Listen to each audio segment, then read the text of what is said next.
ბათუმის კულტურული მემკვიდრეობის ძეგლთა სტატუსის მატარებელი ობიექტების ინვენტარიზაციის მოლოდინშია შენობების ნაწილზე ძეგლთა დაცვის სააგენტოს სტატუსის ჩამორთმევის ერთეულებზე კი მინიჭების გეგმა აქვს. Რამდენი კულტურული მემკვიდრეობის ძეგლი ექნება ბათუმს სპეციალური კომისია სამუშაო ვიზიტით ქალაქ ზაფხულისთვის ეწვევა, რომელ ძეგლებში შეუნარჩუნებელ სტატუსის სპეციალისტები 226 ნაგებობა შეისწავლიან, რომელიც 2006 წლის მონაცემებით ძეგლის სტატუსს ატარებენ. ამჟამად ცნობილია, რომ სტატუსი გოგებაშვილისა და ბაქოს ქუჩებზე იერსახე დაკარგულ შენობებს გაუქმდებათ, ხოლო ახალ სტატუსს ჩაქვში მდებარე ალექსანდრე მესამის საუფლისწულო მამული მიიღებს.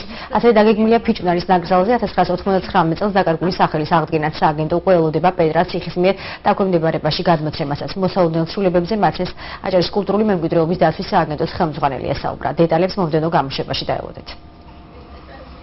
ერთადერთი არა, ეხლა მიდის მოლაპარაკება ფიჭვნარში, უმეტესი არის კერძო. ბათუმში 226 ძეგლი, ეს არის 2006 წლის მონაცემი, როცა მოხდა ძეგლების ინვენტარიზაცია. როგორც ვიცით, ამის შემდეგ ბევრი ძეგლი განადგურა აბაშიძის მთავრობამაც, შემდეგ წინა მთავრობაც ანადგურებდა, ან შეეცვალა იმდენად სახე, რომ უკვე ძეგლის ვიზუალური მხარე დაკარგულია.